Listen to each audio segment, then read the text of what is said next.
amigas y amigos de Sumando Voces en Directo? Bienvenidos y bienvenidas a nuestro programa de todos los jueves. Como siempre, transmitimos por las redes sociales de Sumando Voces, las redes sociales de UNITAS, las redes sociales de la red Herbol. También nuestra señal va por la radio Pío 12 de Oruro y la radio América del IPTK de Sucre. Hoy vamos a hablar de la madre de todas las crisis, la institucionalidad, un concepto que parece abstracto, sin embargo, es central para el funcionamiento del Estado. Si tuviéramos una institucionalidad fuerte, es decir, autoridades idóneas, separación de poderes, transparencia, respeto a las libertades, probablemente no estaríamos atravesando en Bolivia por una crisis múltiple como la que estamos viviendo. Les tengo que recordar que la plataforma por la transparencia y la honestidad, que está conformada por más de 70 organizaciones de la sociedad civil, está llevando adelante una serie de 4 foros con candidatos a la presidencia, a la vicepresidencia y a la Asamblea Legislativa sobre los temas estructurales del Estado. Muy bien, el último de esos foros que ustedes están viendo en imágenes se ha realizado en Cochabamba el martes pasado para hablar de la crisis ambiental. Han asistido 4 candidatos que han presentado sus ofertas electorales para la protección del medio ambiente. El siguiente foro será un foro social en la Ciudad del Alto y el día miércoles 30 se va a realizar el foro sobre institucionalidad democrática, sobre la crisis política que está viviendo el país aquí en la ciudad de La Paz. Por eso hemos querido hablar de institucionalidad en este programa con nuestro panel que ya está listo para interactuar con nosotros, pero antes quiero darle la bienvenida a Jenny Escalante, que nos va a presentar el resumen de noticias de esta semana. Adelante, por favor. ¿Qué tal, amigos y amigas de Sumando Voces? Gracias por acompañarnos en esta nueva entrega informativa. Arranquemos.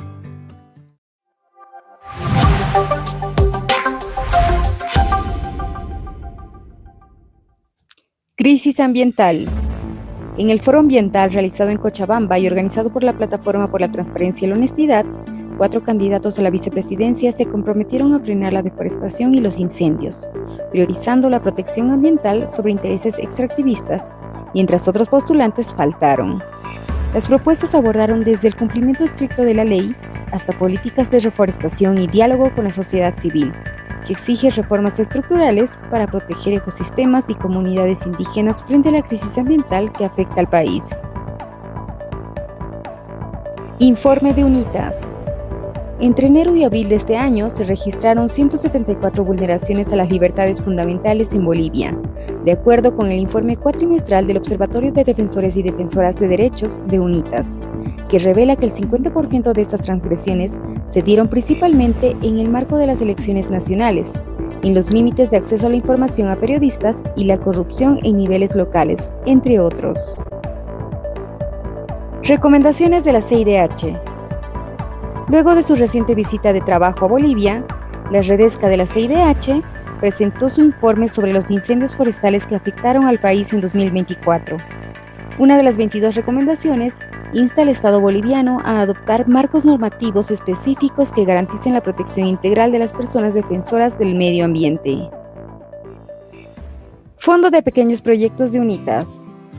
La comunidad de Acherales, ubicada en la Reserva de Flora y Fauna de Ariquía, de Tarija, ha transformado su realidad gracias a un sistema de agua implementado con apoyo del Fondo de Pequeños Proyectos y la organización no gubernamental Mujeres en Acción. Este avance permitió a las 27 familias superar la dependencia limitada de la lluvia, diversificar cultivos, mejorar la alimentación y la economía local y fortalecer la organización comunitaria, evidenciando cómo el acceso al agua se volvió un símbolo de dignidad y futuro en medio de las restrictivas condiciones de vivir dentro de una reserva natural. Hasta aquí con la información. No se olviden que pueden visitar nuestras redes sociales para conocer más noticias.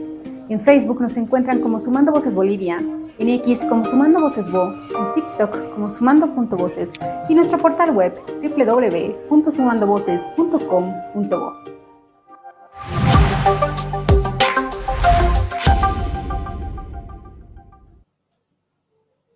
Y ahora sí, damos la bienvenida a nuestro panel que ya está listo para interactuar con nosotros. En primer lugar, vamos a saludar a Jimena Acosta. Ella es analista política y últimamente la hemos visto muy activa, educando a la gente a través del TikTok. Adelante, Jimena. Buen día. Lo primero, agradecerte por la convocatoria. Es un gusto estar aquí con ustedes. Muy bien, muchas gracias. También está con nosotros Erika Brockman, conocida analista política, columnista. Adelante, Erika.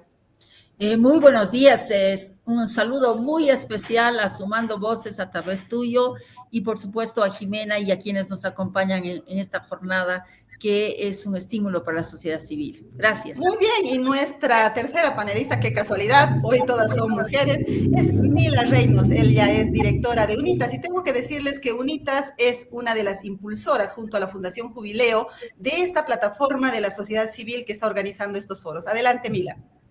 Hola Mary, muy buenos días, un gusto estar en el programa, un saludo cordial a Jimena, a Erika, es un gusto compartir este espacio con ustedes.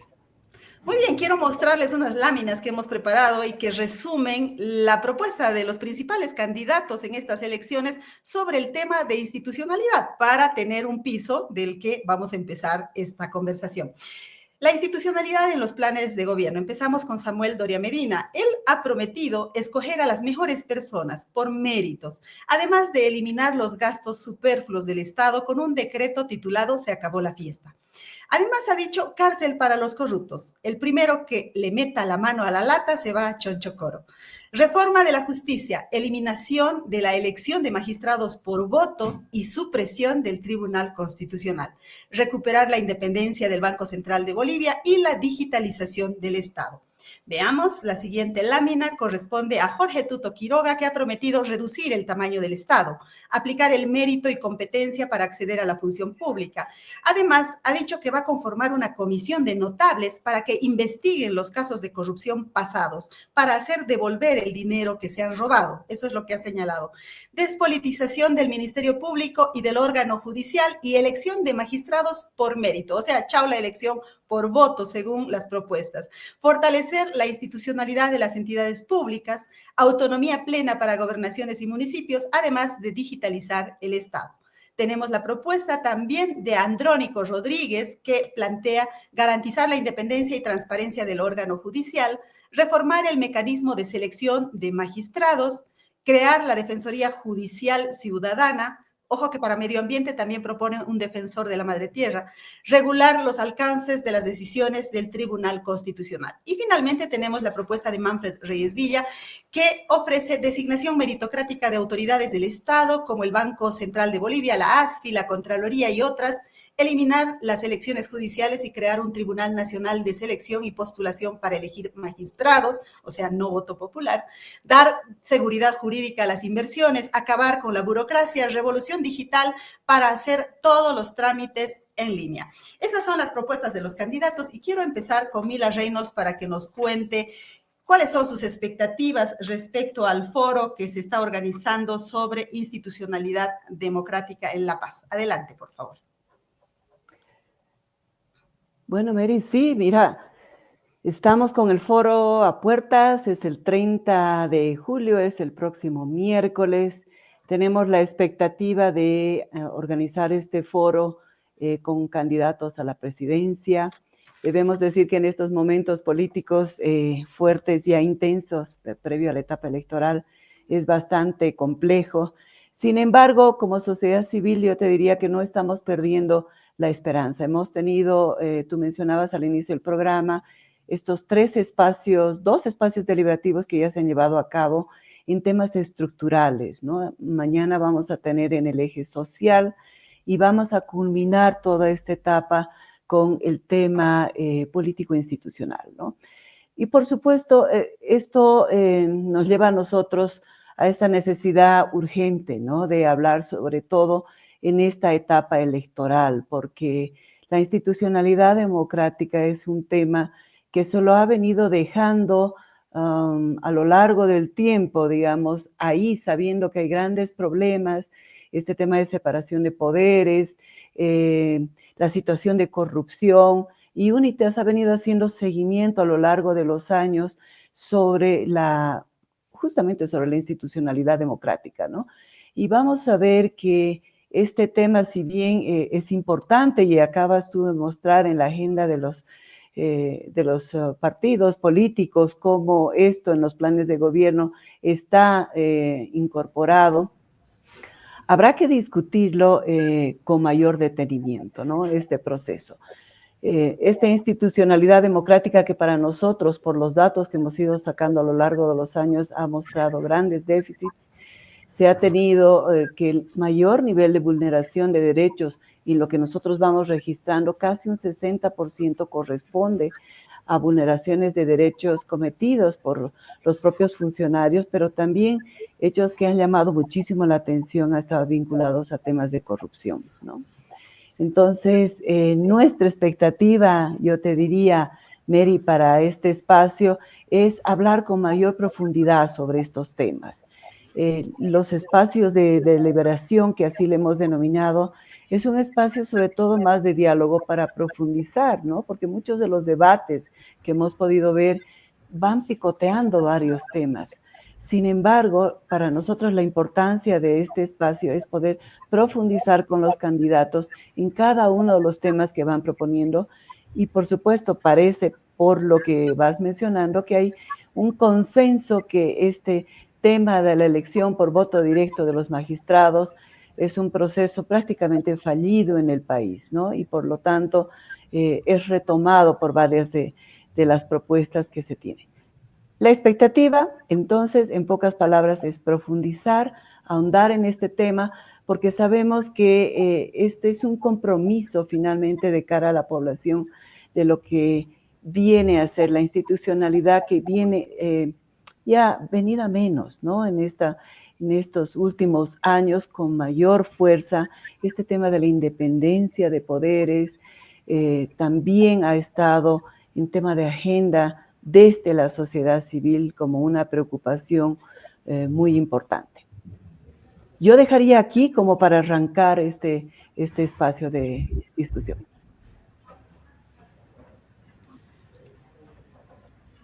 Mary, no te escucho el micrófono. Muchas gracias, sí. Mila. Ahora Gracias. sí, ese fue un error mío.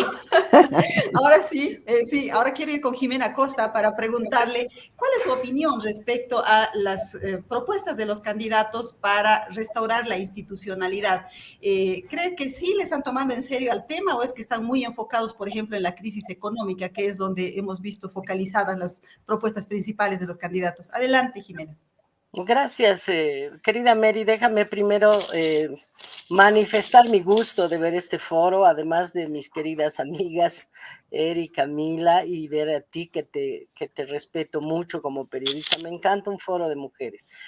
Pero debo decirte que para mí son propuestas reformistas. Yo creo que necesitamos algo más estructural. La crisis institucional es muy severa. Tenemos una situación en la que decide sobre otros órganos del Estado un tribunal constitucional fuera de toda legalidad. Tenemos unos miembros que se han autoprorrogado, que toman decisiones en materia electoral, en todo lado meten su nariz, y que es como si un grupo de amigos decidiera sacar una sentencia constitucional. No tienen ya competencias porque cumplieron hace mucho tiempo su mandato. El Tribunal Electoral ha posibilitado que se mantenga esa situación al hacer elecciones en algunos departamentos solamente, y así sucesivamente. Estamos en una crisis muy severa que no se resuelve cambiando la forma de elección de magistrados. Es un paso, está bien. Probablemente ni la elección fuese tan negativa de haber otros criterios para la selección de los postulantes, pero no se van a resolver los problemas institucionales nada más devolviendo meritocracia al sistema o cambiando la forma de elección del órgano judicial. Primero. Segundo, no he escuchado a ninguno hablar de la reelección, la repostulación, que en los últimos 20 años, 40 años, pero digamos que desde que hay la Constitución del 2009, se ha vuelto un tema de fondo. Antes era una reelección discontinua y eso contribuía a la renovación dentro de las propias organizaciones políticas. Para la siguiente elección tenían que poner un candidato distinto. Bueno, Desde que hay repostulación continua y no está completamente claro, bueno, está claro, pero no está dicho textualmente en la Constitución que no hay reelección de manera discontinua, se ha vuelto un botín más que nunca la presidencia del Estado. Lo mejor, lo más sano para nuestra democracia sería que se elimine la reelección, que sea un solo mandato, si quieren lo amplían de 5 a 6 años, pero un mandato y que no puedas volver más y te vayas a tu casa, a tu cato, a tu rancho y sigas tu vida. Hay otros temas adicionales, muchos, Mary, por ejemplo. Es inaceptable que el órgano ejecutivo, el presidente, ponga un vocal en el Tribunal Supremo Electoral y encima ponga vocales en los tribunales departamentales. Es inaceptable, es una intromisión de un órgano del Estado sobre el otro. El electoral es un órgano en nuestro diseño institucional, razón por la cual ninguno de los vocales debería venir de otro órgano y de un partido. Es una injerencia inaceptable la que sucede. Puedo hablarte mucho más. ¿Qué pasa con el Parlamento? Necesitamos una reforma estructural del Parlamento.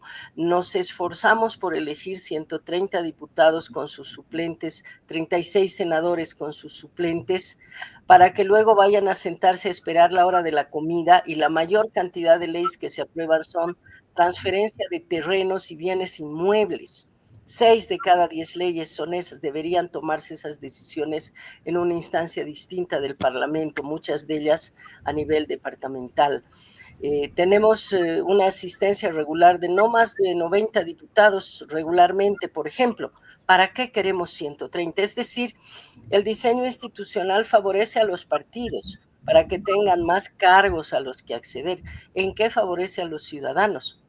Se vuelven debates larguísimos, improductivos, y creo yo que deberíamos ir gradualmente con la reflexión previa de si vale abrir la Constitución de manera inmediata, si se va a hacer una reforma constitucional o una nueva asamblea constituyente, aceptar que necesitamos un rediseño. Y lo más importante, aún manteniendo el diseño del Estado descentralizado y con autonomías, tenemos que combatir el secante centralismo del movimiento al socialismo. Hoy el nivel central del Estado administra 85% de los recursos públicos más 3% del fondo indígena, o sea, 88%. Apenas 7% va a los 340 municipios y 5% a las 9 gobernaciones. ¿Cómo puede funcionar así el país, Mary? Todo se hace en la sede de gobierno y encima en la sede de gobierno vivimos atorados con las marchas, bloqueos y descontentos frente a la ineficiencia del sistema.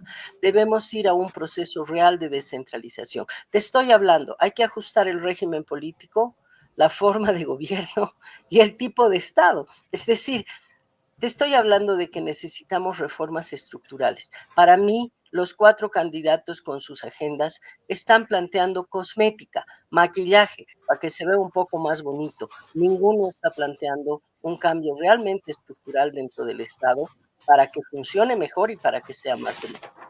Muy bien, Jimena Costa entonces nos habla de la necesidad de hacer una reforma constitucional, porque ese es el único camino. Esta reforma podría ser parcial o podría ser una asamblea constituyente para hacer una reforma más de fondo. Jimena, adelante. Mary, no es la única vía. Hay otras cosas que se pueden corregir sin necesidad de reforma constitucional y son igualmente urgentes. Podemos modificar la ley Andrés Ibáñez, podemos modificar la ley de régimen electoral. Es decir, no es que es asamblea constituyente o reforma constitucional. Eso habrá que ver cuándo. Pero mientras tanto, para transformar y ayudar en la superación de la crisis institucional, las reformas deben ser más estructurales que solamente meritocracia y no elecciones judiciales. Claro, eso es bueno saberlo, que no necesariamente hay que abrir la Constitución, porque eso implica un trámite súper engorroso y de largo plazo, a veces de mediano o de largo plazo, ¿verdad? Erika Brockman, ¿cuál es la percepción que tienes respecto a las propuestas que están haciendo los candidatos y qué opinas sobre la necesidad de hacer una reforma estructural del Estado que acaba de plantear Jimena?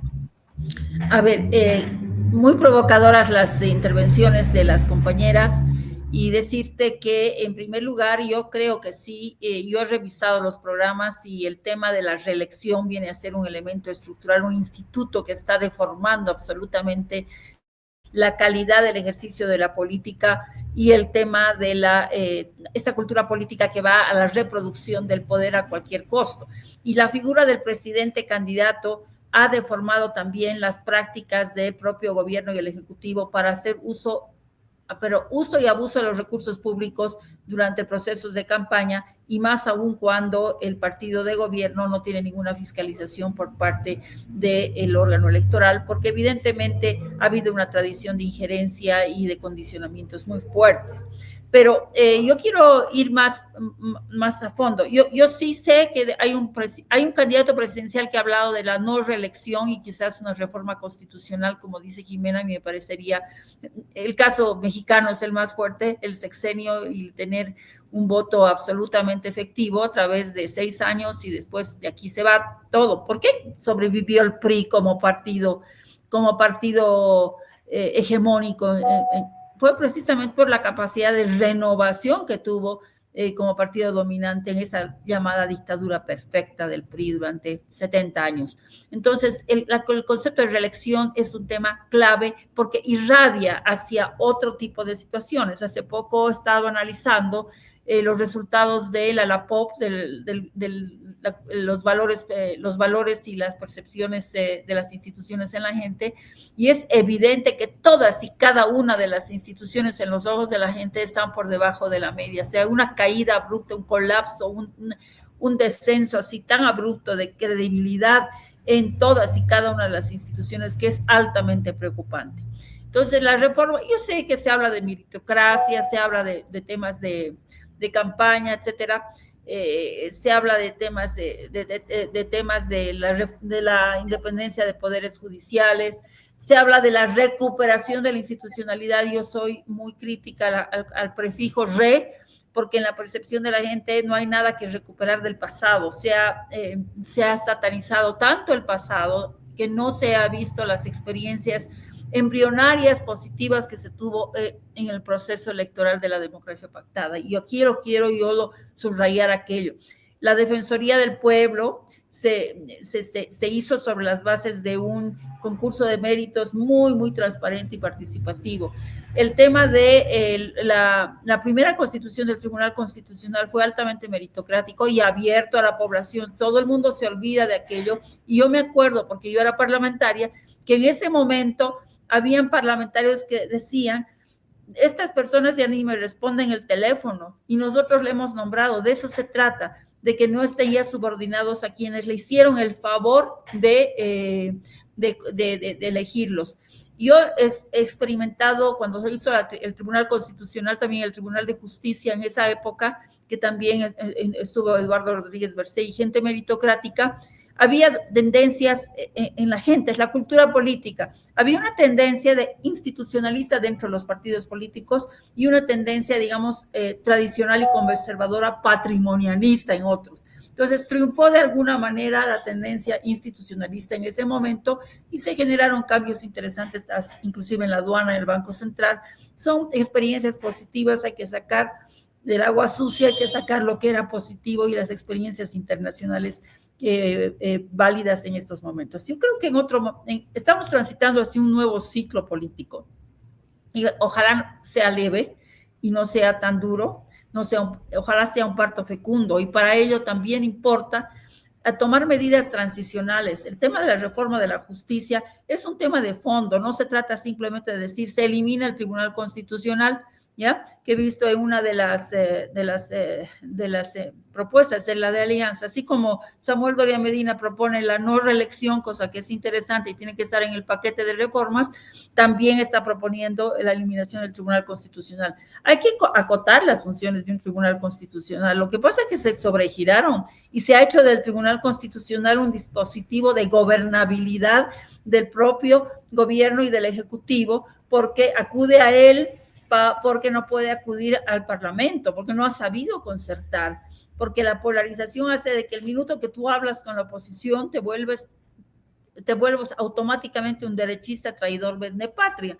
Entonces, esos conceptos polarizantes duales han obstaculizado la posibilidad de hacer verdaderos consensos. Los únicos consensos que he visto, y ojalá y parcialmente cumplidos, son aquellos que ha convocado el órgano electoral en determinado momento, pero son muy parciales. Las reformas tienen que ser importantes. Y otro elemento para luchar contra la corrupción y contra la impunidad, hay que hacer lo que se llama la justicia transicional. Hay ejemplos muy interesantes para que los gobiernos que están administrando una transición estructural del modelo económico tengan a la par ¿cómo se llama? Una justicia, un mecanismo que no distraiga la gestión de las emergencias que se tienen en este caso de económicas, ¿no es cierto? Pero que ya vayan caminando una serie de reformas e investigaciones, comisiones de la verdad, algún tipo de mecanismo que permite que con credibilidad no incurrir en la impunidad, pero tampoco hacer de esta transición un revanchismo y estar en el péndulo catastrófico de que hoy día nos vamos al otro lado y logramos absolutamente todo. Hay que tener un reconocimiento de que el país ha avanzado y ha retrocedido en muchísimos aspectos estos últimos años y más aún estos 5 últimos años de deslegitimación presidencial. Yo insistiría también, además de la digitalización, y es un mecanismo que están proponiendo todos, es bueno que se lo haga, se necesita capacidades y oficio político y oficio, digamos, de gestión pública. Las hay capacidades. Yo veo candidatos y personas de los equipos técnicos muy interesantes, tanto en Tuto Quiroga como en Samuel Doria Medina. Hay gente que sabe ya la gestión pública, asumirla de una manera distinta y asumir los instrumentos de transparencia. Pero lo importante es la voluntad política y quién tiene más credibilidad para hacerlo en un contexto en que ya nadie quiere en nadie, ¿ya? Entonces, ese es otro problema que hay que superar, el nihilismo y el escepticismo de la propia sociedad respecto a las propuestas y a la política. El hiperpresidencialismo centralista, creo que aquí voy a terminar, se tiene que combatir el centralismo hiperpresidencial. ¿Y cómo se lo combate? Nosotros nos hemos ido al extremo. Hoy día vemos 9 candidatos que están concurriendo a la carrera electoral y antes se solía abrir la posibilidad de que los candidatos presidenciales sean parte después de la asamblea. Y eso cualificaba mucho el debate, porque ahí lo teníamos a Evo Morales, que fue candidato presidencial, pero que también fue candidato a diputado uninominal, y eso contribuía muchísimo a que la presencia de los líderes que encabezaban las fórmulas estén también en el Parlamento. Y el debate del Parlamento se convertía en un verdadero escenario de debate, ¿ya? Y ahí estaban los verdaderos líderes, inclusive para reproducir un poco su actividad política, ¿no? Y su liderazgo. Pero hoy día eso no ocurre. Se corta la cabeza de absolutamente todo. Sucede con alcaldes y sucede también con prefectos a nivel. Entonces, el hiperpresidencialismo, el hiperejecutivismo hace que liderazgos interesantes que han arrancado votos y han logrado una legitimidad del voto no estén presentes en el Parlamento. O sea, podríamos parlamentarizar algo y atenuar el presidencialismo.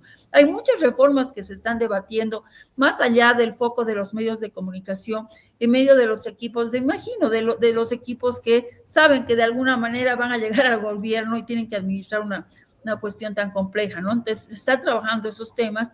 Lamentablemente, el foco está puesto en el tema económico y a nosotros nos interesa que sean 5 años de gobierno más las medidas inmediatas, ¿no? Entonces, todos tienen, creo, alguna propuesta y hay que tratar de escudriñar esas propuestas estructurales que van más allá del maquillaje y que gustan tanto a los medios de comunicación y a las redes. La lista es enorme, ¿no? De las tareas que hay que encarar cuando se produzca el cambio de gobierno, si es que se produce el cambio de línea política o no se produce, en fin, todos estos factores. Tengo que decirles que a propósito de la reelección, nos decía Erika que Doria Medina está planteando la no reelección. Tengo que decirles que justamente Doria Medina en el último debate de Unitel le planteó la pregunta a Tuto Quiroga, si es que cuál era su posición respecto a la reelección, y y él dijo que iba a respetar la Constitución porque él había sido el que promovió este recurso ante la Corte IDH para que no hubiera reelección en Bolivia. Eso quiere decir, dijo, que respeto la Constitución, es decir, 2 periodos y ningún otro más, ¿no? Eso simplemente porque no entró en el banner el tema de la reelección, evidentemente. Tengo que decirles que estamos recibiendo opiniones y sobre todo felicitaciones de la audiencia, así es que les agradecemos mucho, les invitamos a participar, voy a leer algunas de esas opiniones. Nos escribe Marco Mendoza y nos dice, excelente labor, muchas gracias Marco. Blanca Caguana Clavijo nos dice, muchas felicidades, buen trabajo, desde Italia envío muchos saludos, un saludo para Blanca hasta Italia. YSM dice, excelente trabajo también. Ok, hoy solamente estamos recibiendo flores, así es que muchísimas gracias, debe ser por el excelente panel que tenemos. Bueno, quiero volver con Mila Reynolds porque tengo entendido que UNITAS acaba de sacar el informe sobre las vulneraciones a las libertades fundamentales del primer trimestre. Quisiera que nos cuente un poco cómo es, cuáles son los resultados en el sentido de cuáles son las vulneraciones más frecuentes que se producen, cuáles son esas vulneraciones que tienen que ver con la institucionalidad democrática también. Adelante. Sí, gracias, Mary. Bueno, en este primer informe, a ver, comentarte a grandes rasgos, hay elementos que son bastante similares al informe que hemos tenido el año pasado, como 2024. Este primer cuatrimestre, se ha podido ver, hablando de enero a abril, que se tienen 174 vulneraciones a las libertades fundamentales, ¿no? Como cifra así grande, ¿no? El 50%, lo que es llamativo de esto es que el 50% de estas transgresiones se han dado principalmente en el marco, obviamente, de estas elecciones nacionales, sobre todo vinculado a temas de acceso a la información de periodistas y también otro tema que sale a relucir de manera recurrente es todo el tema de corrupción, ¿no? Que preocupa muchísimo, tanto a nivel local como a nivel nacional, diferentes espacios donde se habrían hecho las denuncias, ¿no? De las 174 vulneraciones, se puede resaltar que el 53%, como decía, va vinculado al tema de la institucionalidad democrática, ¿no? Por ejemplo, temas de libertad de prensa, temas de libertad de expresión, la libertad de reunión y de protesta, el derecho a defender derechos, que es otro tema que hacemos seguimiento y que vamos viendo que de manera recurrente esto también se va manifestando como una vulneración, y la libertad de asociación, ¿no? Estas cifras lo que están mostrando en realidad es un entorno restrictivo, ¿no? Que amenaza también, por supuesto, al propio sistema democrático, por estas prácticas, ¿no? que están restringiendo la deliberación pública, el acceso a la información oportuna, y como tú sabrás, en el último EPU, en el examen periódico universal que ha rendido Bolivia en enero y el cual ha pasado, diríamos que más del 90% de las recomendaciones han ido aceptadas, pero una de ellas que desde sociedad civil consideramos esencial, que es el acceso a la información, como es la ley de acceso a la información que se ha planteado ya a la Asamblea hace 2 gestiones atrás. Lamentablemente esa recomendación, por ejemplo, no se la ha aceptado, ¿no? También ha llamado la atención en lo que mencionaba de corrupción.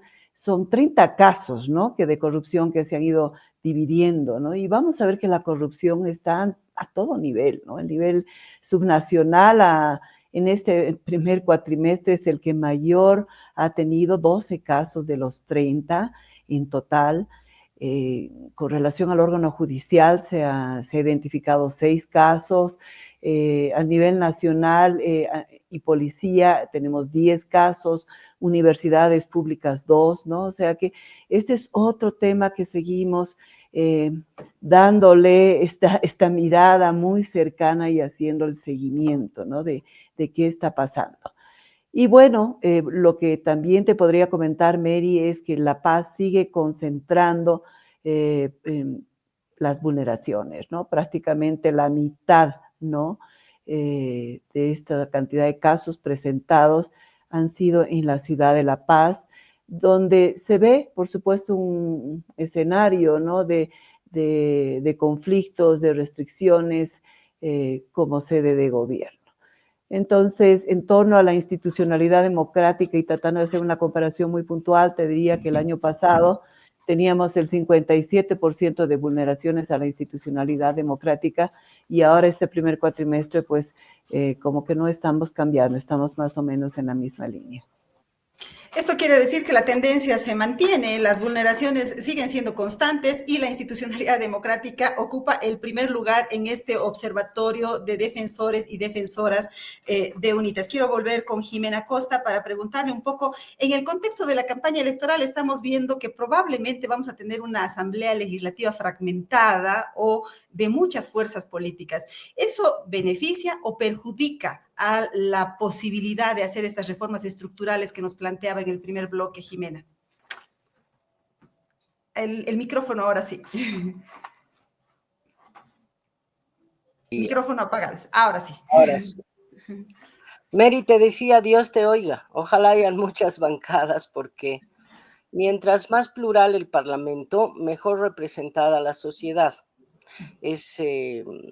El pluralismo es un fundamento de la democracia precisamente porque todas las sociedades son heterogéneas y diversas. Pensamos diferente los miembros de una sociedad, y si hay varios partidos con varias visiones y varias ideologías, su presencia en el Parlamento, ese pluralismo hace que la sociedad se sienta mejor representada. Pero eso está en verso también, porque la verdad es que ideológicamente la distancia que puede haber entre Samuel Doria Medina, Tuto Quiroga, Rodrigo Paz, hasta el propio Pavel Aracena, no es tan grande. Es decir, tienen una postura democrática. Y del otro lado tenemos a un Andrónico o a un Castillo, a un Eva Copa, que su interés es de llevarnos al socialismo. Es decir, hay dos posturas claras, y en medio de eso hay dos actores, Manfred Reyes y Johnny Fernández, que son absolutamente pragmáticos e instrumentales. Se pueden aliar con el MAS, con el evismo, el arcismo, o pueden aliarse con la oposición, dependiendo de intereses. De tal manera que tenemos unos pragmáticos instrumentales, otros más demócratas y otros autócratas, Mary. Yo creo que esa es la situación. Pueden haber varios partidos, varias bancadas, y probablemente lo que va a regir las decisiones va a tener que ver con este sustento de una ideología democrática o autocrática socialista, para que marque la diferencia. Si hay un control de más de la mitad de las cámaras y de tal vez de la proximidad a los 2/3 de las oposiciones democráticas, te puedo apostar que el proceso de reconstrucción, diremos, de restablecimiento y de ajustes de la institucionalidad democrática va a ser bastante más sencillo.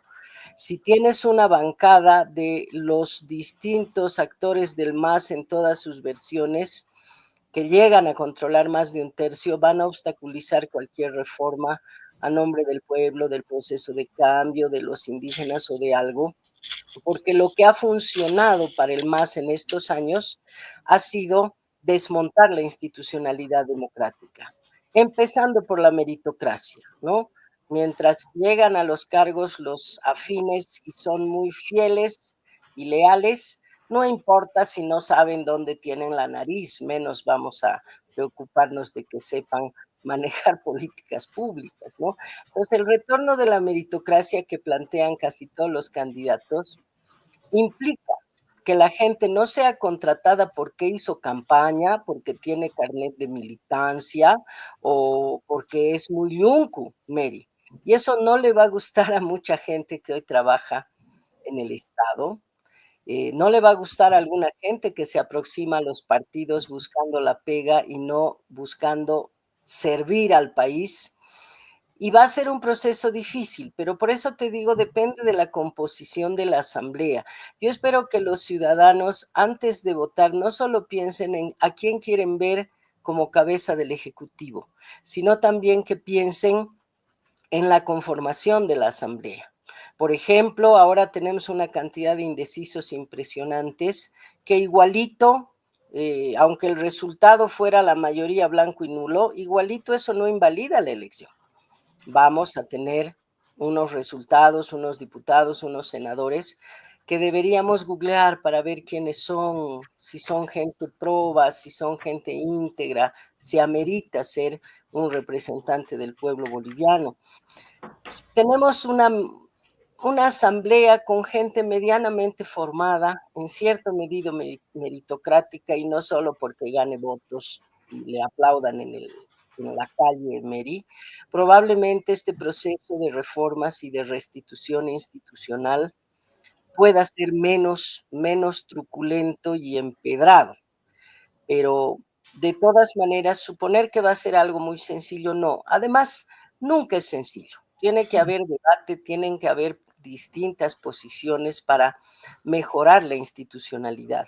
Lo que falla, lo grave, es cuando no se piensa en el país y las instituciones, sino en los intereses partidarios. Yo espero que tanto Samuel como Tuto Quiroga pongan por delante el interés nacional. Son los dos que tienen más opciones de llegar a la presidencia del país, y si sus bancadas se comprometen a actuar pensando en el país y no en la alianza o en el jefazo, de hecho ya tendríamos un cambio estructural y podríamos tener mucha esperanza y optimismo, estimada Mary. Siempre que haya debate, pues está bien, ¿no? Siempre que no sea eso, que se canalicen las protestas en las calles, en fin, ¿no? Que también puede suceder, porque cada fuerza política o cada uno de estos dos bloques que acabas de describir también tiene sus respaldos corporativos, digamos, ¿no? Y que podrían reflejarse también en las calles. Tengo que decirles que estamos recibiendo opiniones y comentarios de la gente. A ver, Jazmín Peñalosa nos escribe: al parecer la mayoría de los candidatos se han concentrado en el tema económico como el único eje de la crisis. ¿Dónde está la institucionalidad? ¿No es importante tener un Estado fuerte o eso va dividido del tema económico? Dice. Angélica Siles Parrado nos dice: a Jimena Costa, ¿cuántos militantes inscritos tienen los tres candidatos como Samuel, Tuto, con su alianza, y Manfred, que le permitieron candidatear sin cumplir la ley, que debe tener 6 meses de antigüedad, igual que Eva Copa? ¿Qué pasa con el TC? Creo que está observando también la permanencia en sus cargos y al mismo tiempo como candidatos. Luego le vamos a dar la palabra nuevamente a Jimena, pero ahora quiero volver con Erika Brockman para pasarle esta pregunta que nos planteaba Jazmín. Es decir, ¿no cree que los partidos están centrados solo en la crisis, que se están olvidando de la institucionalidad? Y por otro lado, a raíz de lo que decía Jimena, ¿estamos en puertas de volver a la política de pactos en Bolivia, tal como ha sucedido antes del 2006? A ver, gracias por la pregunta, Mary. Yo creo que lo primero que hay que señalar es de que no hay en realidad partidos políticos, ¿ya? Si vemos inclusive Unidad Nacional, la Alianza Unidad es la conjunción de varios esfuerzos, y el proyecto realmente de un proyecto político a largo plazo que administre esta transición desde una perspectiva plural debe generar pactos sobre políticas de Estado. Yo fui parte de él, formé parte y fui testigo del pacto de construcción de los acuerdos Andrés Quiroga, Mariscal Andrés de Santa Cruz el año 92, que marcaron la ruta crítica para la meritocracia, para la elección por 2/3, incluyendo la no gestión de la oposición, de los cargos clave. Esa fue una construcción y un tejido milimétrico que tenía que trabajarse de una manera muy, muy particular, por muchísimo tiempo, detrás de los reflectores de la política del espectáculo. Esto es muy importante. En el Parlamento, cuando yo estuve, había una comisión de modernización legislativa y una comisión plural que junto con la sociedad civil, las ciertas ONGs, se juntaban para hablar de cómo lidiar con las reformas constitucionales del 94 y después más tarde del 2004. Entonces, yo creo que hay que decirle a la gente que si sale electo el bloque opositor, no es un retorno al pasado. Espero que haya aprendido la gente de que han pasado 20 años y que no podemos retornar a un pasado que además ha sido muy satanizado. Los pactos son necesarios, son consustanciales a la política.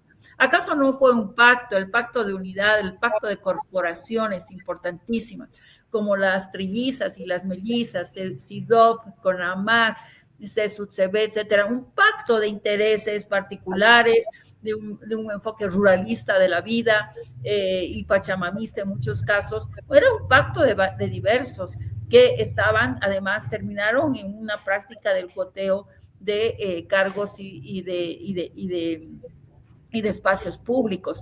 Entonces, y confundieron su rol como organizaciones de la sociedad civil al ser parte del gobierno, y vimos el caso del Fondo Indígena. Pero viendo a los pactos en sí mismos no son malos, hay que trazar una agenda mínima que permita hacer estas reformas estructurales. Ojalá no sea a través de una asamblea constituyente, creo que es posible hacerlo. El otro elemento que yo quiero señalar es el hecho de que los partidos son la institución que está en el nivel más bajo de credibilidad del Estado. Entonces, hay que reinventarse también, hay que confiar en la reinvención de la gente, en la posibilidad de que la gente pueda sentir que los partidos pueden canalizar sus intereses. El otro elemento del Parlamento, la gobernabilidad no solamente es aritmética institucional en el Parlamento, o sea, la composición del Senado, que es lo que todo el mundo está mirando, porque va a ser el elemento ordenador de quién pueda ser candidato presidencial en la segunda vuelta, el más potente. Es una dimensión importante, porque evidentemente el Senado es la representación de la presencia de un partido en todo el país, es una representación territorial. Eso está bien, pero hoy día la gobernabilidad en Bolivia también pasa por las calles. Es más, se ha legitimado el desorden de las calles como un elemento que marque agenda política, marque una serie de actos, o sea, se obvian en el marco de la conflictividad estructural con la cual administramos nuestros problemas y nuestras controversias, se ha legitimado esa participación ciudadana, digamos, en sentido negativo, por el cual se bloquean los mecanismos institucionales para dirimir conflictos. Entonces, hay que mirar también la gobernanza y la vocación democrática de estas dirigencias cupulares que hoy día, estas burocracias sindicales, estas burocracias corporativas, comités cívicos. Hace poco el Comité Cívico de Santa Cruz dijo que iba a prohibir el ingreso a Santa Cruz de los candidatos del bloque democrático que no habían aceptado la unidad, o sea, una actitud absolutamente autoritaria, contagiada por el efecto tóxico del autocratismo corporativo del MAS. Entonces, esas cosas hay que velar y hay que hacer un cambio también en el chip de la sociedad civil, porque la gobernabilidad va a pasar por un diálogo muy intenso con las organizaciones de la sociedad civil, inclusive las corporativas son parte de la realidad. Generar puentes de diálogo con gente dispuesta a ser más pragmática y desideologizada para administrar varios conflictos y estas propias reformas. Yo quiero ser optimista, yo he sido política, entonces yo creo que un político no puede darse el lujo de ser pesimista. O sea, eso podemos hacerlo desde la ciencia política, mirar que hay un panorama desastroso, pero es un momento de oportunidad, una transición política de esta naturaleza, y ojalá la gente se dé cuenta de que apueste por un parlamento plural y que apueste por un parlamento que sepa que no está llegando para una coyuntura de 5 años, sino avisorando una transición de largo aliento que comprometa a más de un gobierno.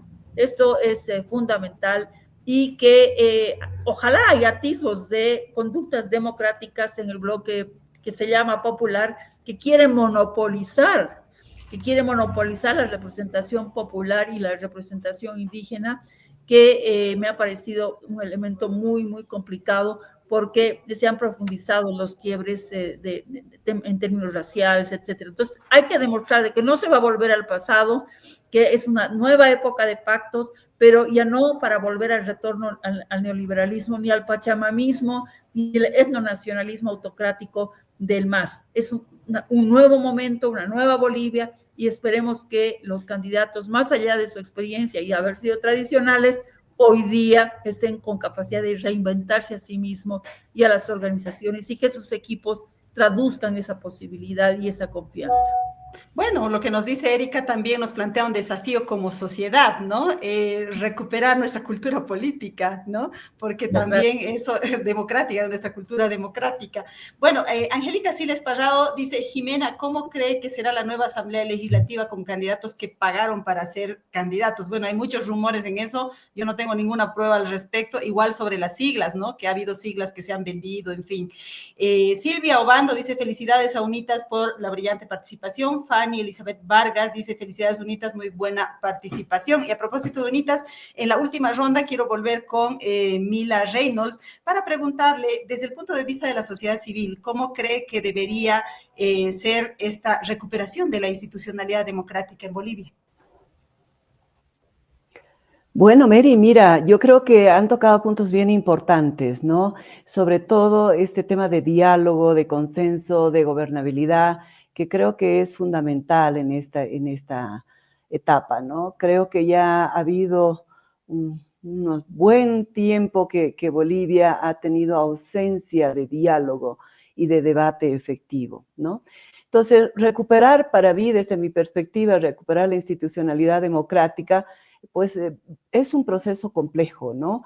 Que requiere mucha voluntad política, que ya se lo ha mencionado, requiere una participación, por supuesto, activa de la ciudadanía y pensar en estas reformas estructurales que también han mencionado. Estas reformas, por supuesto, lo que tienen que garantizar es la transparencia, esta rendición de cuentas fundamental en un Estado de Derecho y la independencia de poderes como un factor clave que ha venido preocupando muchísimo, sobre todo en sociedad civil, que ha estado continuamente machacando probablemente en esa temática. Entonces, en esta lógica de independencia real de poderes, es importante pensar en estos procesos meritocráticos que varios de los candidatos los están mencionando, pero sobre todo en términos de transparencia, ¿no?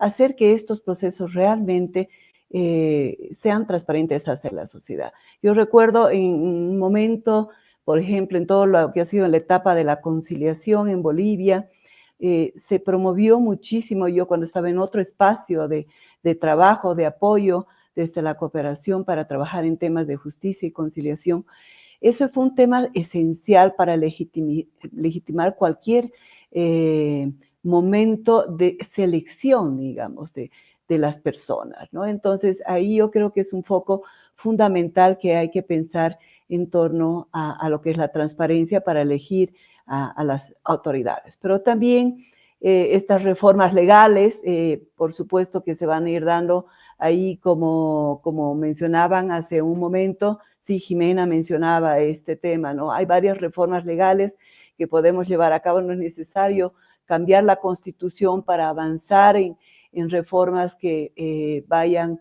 sobre todo, por ejemplo, en el órgano electoral, donde hay varios temas que habría que ir ajustando, y por lo tanto eso sí se lo puede hacer como dentro del trabajo de lo que requiere hacer la Asamblea Legislativa. Obviamente, temas importantes dentro de todo este proceso está el tema de corrupción, está el tema de la protección misma de los derechos humanos. La participación ciudadana en diferentes etapas, la Asamblea tiene mecanismos para poder aperturar, digamos, espacios de diálogo y debate multiactor en los procesos, es fundamental, ¿no? Para que esto sea más legítimo en el tiempo, y lo que necesitamos es eso, esa transparencia y esa legitimidad de lo que venga hacia adelante. Y por supuesto, un tema también que queda como que suelto a veces, ¿no? Es cómo promovemos una cultura de respeto a la ley, ¿no? En los debates escuchaba yo, por ejemplo, de que está la ley, lo único que tenemos que hacer, decían algunos candidatos, es hacerla cumplir, pero ya está, digamos, no es más, ¿no? Y hacerla cumplir de manera... ¿cómo te puedo decir? Ahí en los estribillos que se dieron de parte de la población decía un poco con fuerza, con la fuerza, ¿no? Y el otro lado se veía que más bien invitaba al diálogo, ¿no? Entonces, yo sigo apostando que el diálogo es el mejor mecanismo que nos lleva a la democracia a poder tener puntos de encuentro e ir avanzando.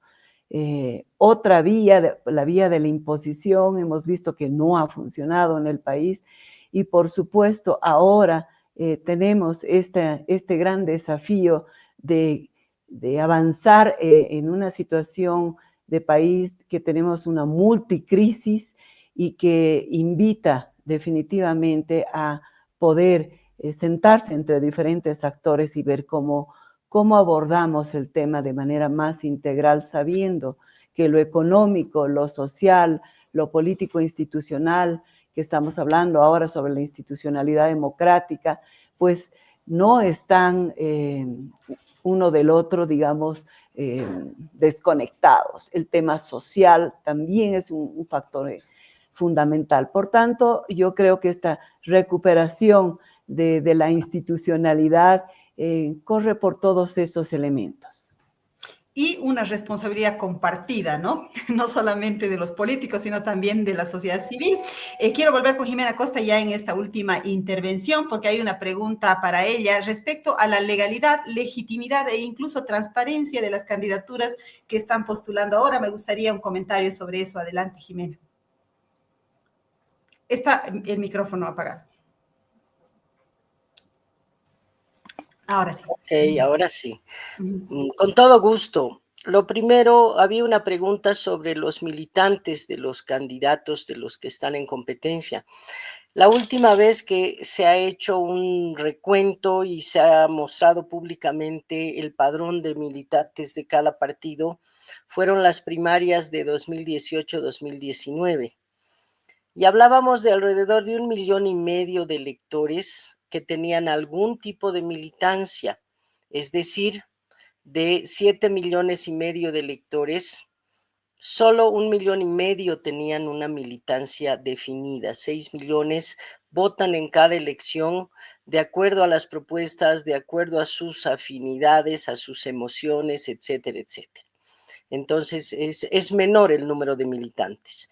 Uno de esos partidos era Unidad Nacional, me parece que era el tercero en importancia, el primero era obviamente el MAS, que también tiene una grave distorsión, porque si obligan a los empleados públicos a inscribirse al partido, ya no podemos considerarlos militantes en términos normales, llamémosle así, sino gente inscrita bajo presión para tener un trabajo estable durante varios años. Entonces, eso no tiene que ver con la militancia de manera directa. Hoy es muy difícil hablar de eso, porque varias son alianzas, como el caso de Tuto Quiroga, que tiene la alianza del FRI, que tiene además a la alianza con el Movimiento Demócrata Social. El Movimiento Demócrata Social era el segundo partido con militancia más grande, pero acababa de inscribir su sigla. Es muy relativo lo que estás planteando como cuestionamiento, pero estamos hablando de alrededor de 1,5 millones de bolivianos que están inscritos en algún partido, incluyendo los empleados públicos a la fuerza, y frente a 6 millones de electores que no tienen una preferencia política definida y que en cada elección pueden tomar una decisión diferente. Son los llamados indecisos, tercero en disputa, el paradestinatario, el neutral, tienen muchos nombres. Ese es el grupo más grande. Sería ideal que los candidatos se concentren más en ese grupo que en su adversario para ganar la elección. Segundo, respecto a las irregularidades que planteaban de la legalidad, evidentemente el Tribunal Electoral ha cometido varios errores. No sé si necesariamente podemos llamarlos irregularidades, pero una actuación muy poco prolija y en muchos momentos no apegada a la ley, sí irregular.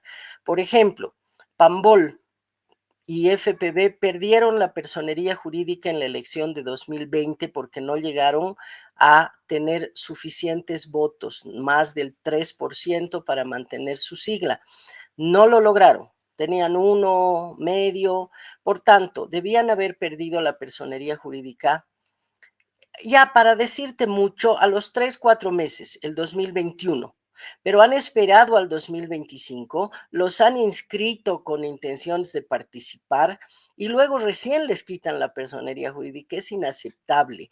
Ya debían haberles quitado la personería jurídica en el año 2021 al menos, de tal manera que no se genere el problema que tenemos hoy en día.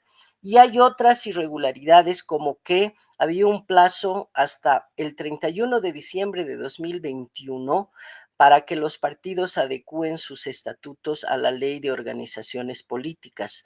Y el Tribunal Electoral, en lugar de cumplir con lo que mandaba la ley, ha ampliado el plazo 7 veces. Entonces, eso ha generado otro caos e incertidumbre innecesaria a la población. Y por último, no son 6 meses, sino 4 meses. Son 120 días que manda la norma que un partido debería tener la personería jurídica vigente 120 días antes de la convocatoria de elecciones para poder participar. Y ese requisito no lo cumple Súmate, que tiene 119 días. Un día le podrás perdonar, pero Morena tiene 50 días, es decir, le faltan 70 días para poder participar en la elección. Y sin embargo, el Tribunal Supremo Electoral ha habilitado la postulación de Morena. De otra manera, ellos dicen que es para que haya mayor pluralismo, que todos participen, pero no es una decisión sana de ninguna manera del Tribunal Supremo Electoral pactar una decisión para incumplir la Constitución o para incumplir la ley. No puedes, aunque sea con buena voluntad, ¿no? Entonces, sí, evidentemente, algunas actuaciones del Tribunal Supremo están reñidas con la normativa vigente y con lo deseable para el pueblo boliviano. Y en otros sentidos, la crisis de los partidos, como ya Erika lo ha mencionado, llega absolutamente a todos. No es solamente la crisis del MAS. Todos están en una situación precaria, que se ven obligados a hacer alianzas y es muy difícil saber cuánto aporta en militancia cada uno de los miembros de la alianza. Lo importante es que tengan buenos equipos técnicos, que sean gente íntegra, honesta y proba, y que tengan conocimiento para administrar el Estado boliviano, que no basta con conocer a los movimientos sociales o viajar por el país. Tienes que saber cómo diseñar una política pública, cómo administrarla, corregirla, evaluarla. ¿Para qué? Para que al final del día la población, la ciudadanía viva mejor y no los gobernantes.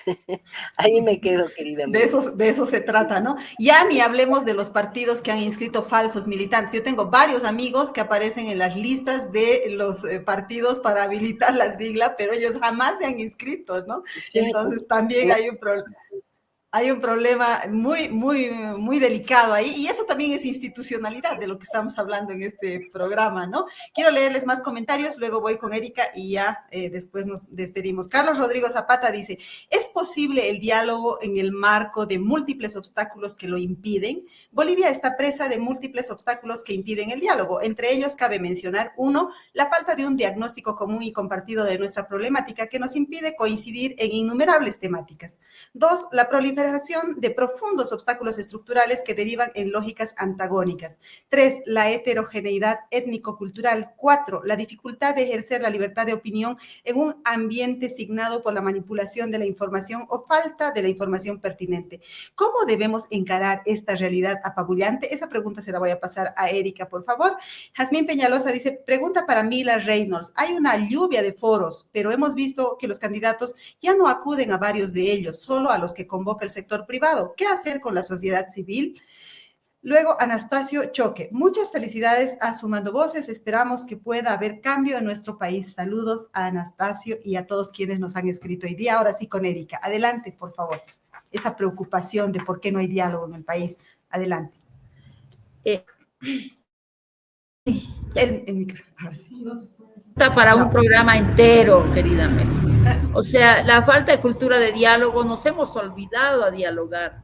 Valentín Paniagua, que era un boliviano que llegó a la presidencia de la República en el Perú, que llegó y hizo el gran pacto que permitió al Perú salir adelante, el pacto económico social entre distintos actores, me dijo una vez, en un país, un diálogo es aquel cuando una persona hace un esfuerzo radical de ponerse en el lugar del otro y entender su visión y por qué está en esa situación. Eso me marcó profundamente porque me doy cuenta de que nos hemos olvidado de lo que significa el diálogo, el cómo administrar, cómo encararlo. El diálogo no es tener un espectáculo.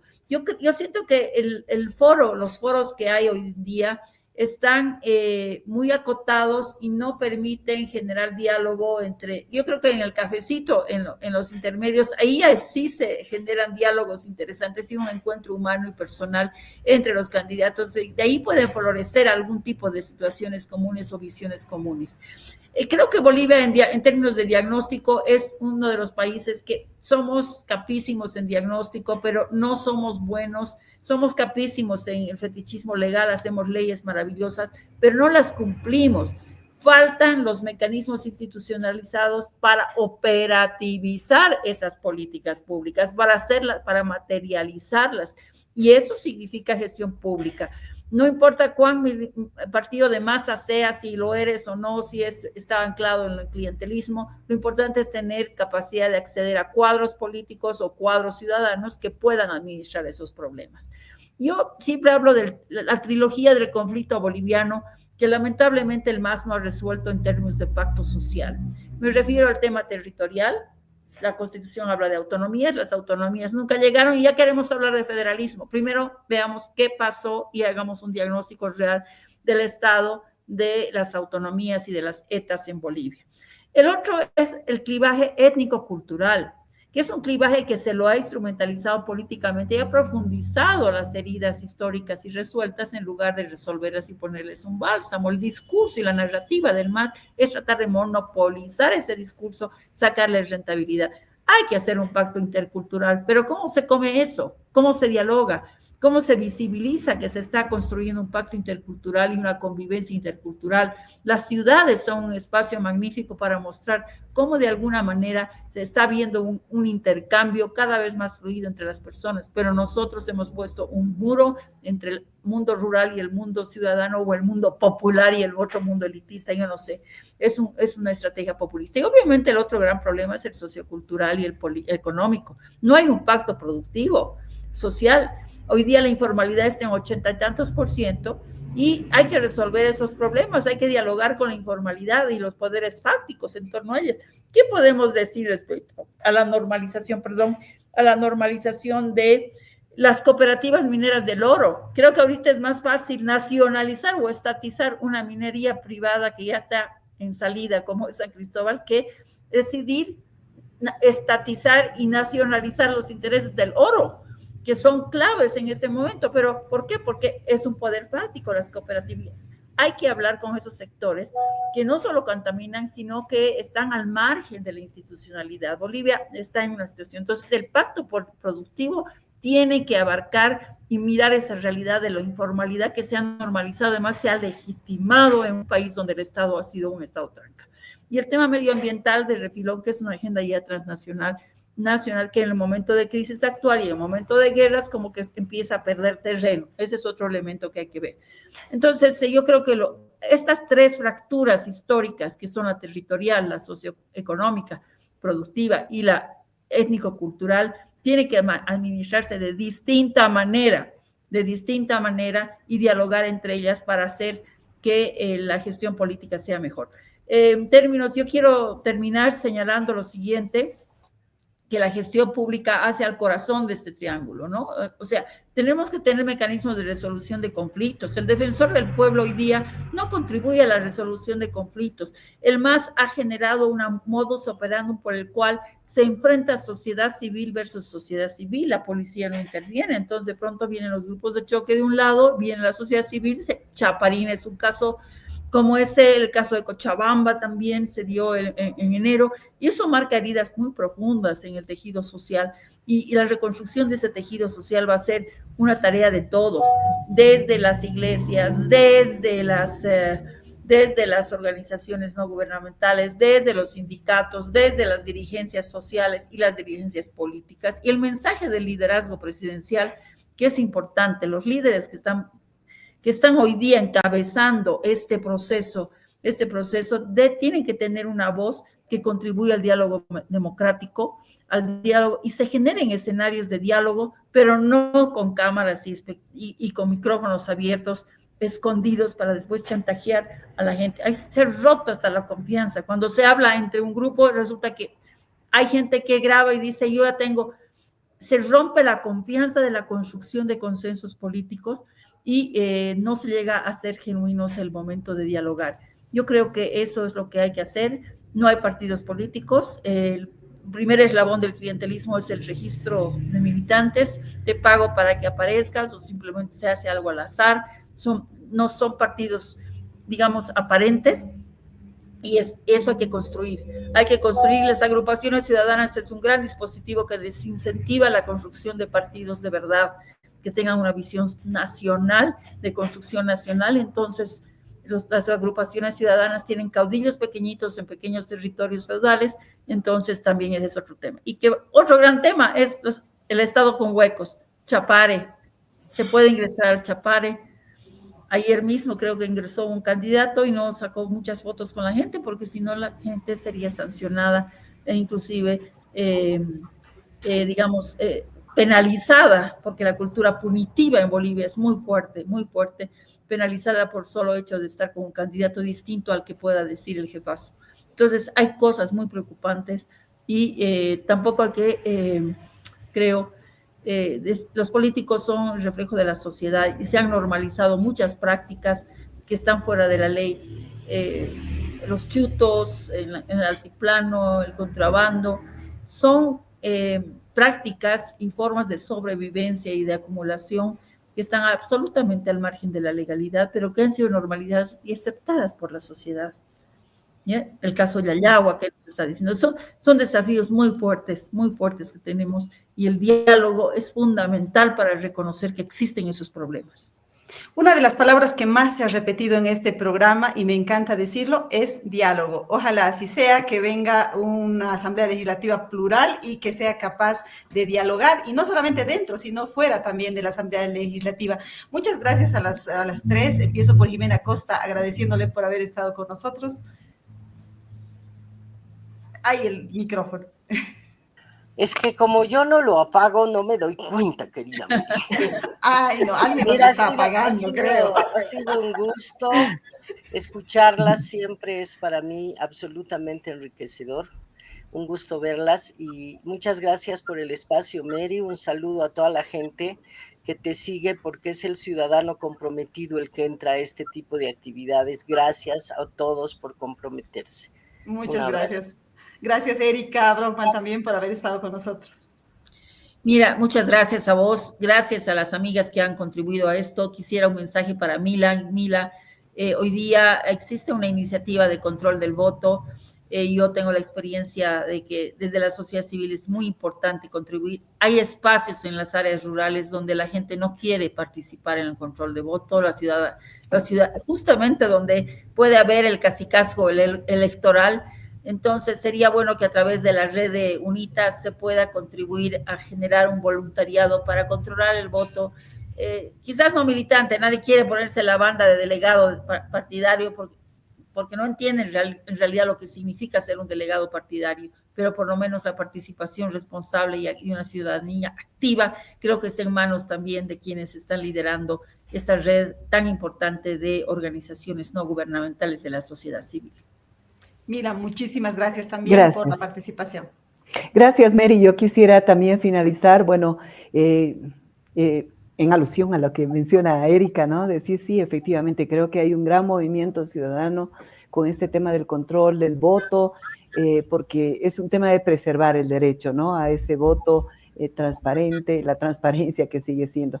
Mary, yo no quisiera cerrar el espacio sin el comentario que hacía una de las personas sobre el tema de lluvia de foros, ¿no? Y probablemente mencionar que la Red UNITAS ha concentrado sus esfuerzos en estos meses, en esta plataforma por la transparencia y la honestidad, con más de 70 organizaciones. Solo UNITAS tiene 24 organizaciones que conforman a nivel nacional, ¿no? Entonces, pensar en esta gran confluencia de esta sociedad civil en este momentum político, donde vamos a ver que en el país prácticamente ha estado ausente el debate, casi 2 décadas, ¿no? Entonces, esta lluvia que hacía referencia una de las personas que ha comentado, justamente está en esa necesidad de que esta democracia exista procesos dialógicos, ¿no? Mucho más amplios, y obviamente al recuperar esta posibilidad comienza a haber una cantidad impresionante. Yo creo que es el paso número 1, yo veo como un tema saludable de la democracia, esta gran demanda por foros y espacios. Por supuesto que nos preocupa el tema que los candidatos hayan privilegiado temas más en la parte económica, con la CAINCO, con varias de estas organizaciones que están vinculadas al empresariado, y todavía sociedad civil yo creo que tiene un largo recorrido ya como experiencia, sobre todo a nivel subnacional. Yo creo que el trabajo siempre ha sido intenso en procesos de diálogo multiactor, pero ya llevado esto al escenario más nacional, como que la ausencia del diálogo ha sido muy fuerte. ¿Qué hacer? Pues yo creo que tenemos que seguir en estos intentos, en estos espacios como los que promovemos con el Sumando Voces, ¿no? Promoviendo el intercambio, el debate, y claro, tenemos que recuperar esa cultura y valorar que en esto, lo que es el contraponer ideas, en el dialogar con respeto al otro y también tener una mirada en lo que nos une y no en lo que nos divide, es algo que nos va a permitir a nosotros como sociedad civil y como sociedad en su conjunto salir adelante. Gracias, ha sido un placer realmente conversar con las colegas, con Erika y con Jimena, verlas de tiempo por esta vía, pues espero encontrarlas en cualquier momento. Un abrazo, Mary, muchísimas gracias. Gracias a las 3. Yo me quedo un ratito más con la audiencia. Si ustedes gustan, pueden desconectarse. Yo tengo que hacer una lectura del resumen de nuestro editorial de esta semana. Titula Propuestas a contramano del medio ambiente. La urgencia de la crisis económica ha puesto a los partidos y candidatos a imaginar medidas cortoplacistas que traigan de vuelta los dólares al país, repongan el flujo de los combustibles en el mercado, estabilicen el dólar y bajen los precios de la canasta familiar. Y para lograrlo se plantean desde contraer créditos internacionales hasta achicar el Estado para recortar gastos. Ya sea por programas o por alianzas corporativas, los principales partidos están apostando a seguir adelante con políticas que van en contra del medio ambiente y la naturaleza, sin tomar en cuenta que solo el año pasado los incendios forestales devastaron 12.6 millones de hectáreas de bosques y pastizales, que el mercurio está causando daños a la salud de los indígenas y sin reparar en que todos nosotros somos víctimas de este embate ambiental. Con ese telón de fondo, 4 candidatos a la vicepresidencia asistieron este martes a un espacio deliberativo con la sociedad civil, donde se comprometieron a aplicar políticas de protección del medio ambiente, de combate a la deforestación y resiliencia climática. A este foro con la sociedad civil asistieron Juan Carlos Medrano de Súmate, Jorge Richter de Morena, Milán Berna del MAS y Víctor Hugo Núñez del Prado de ADN. Bien por ellos que aceptaron someterse al juego democrático. Y a ni hablar de aquellos candidatos que no asistieron al foro. Su compromiso con el medio ambiente definitivamente queda en duda, ya sea por cálculo político o porque finalmente no saben cómo congeniar su propuesta económica con las promesas ambientales. Los ausentes fueron José Luis Lupo de Unidad, Mariana Prado de Alianza Popular, Juan Pablo Velasco de Libre y Edman Lara de PDC, quienes fueron representados por una silla vacía. Sin embargo, todavía estamos a tiempo de tomar conciencia y reencaminar nuestro futuro a partir de la agenda electoral. Si en la primera vuelta los candidatos no toman conciencia de la importancia del medio ambiente, tal vez lo hagan en la segunda vuelta, que coincidirá con la quema rutinaria de bosques en Bolivia.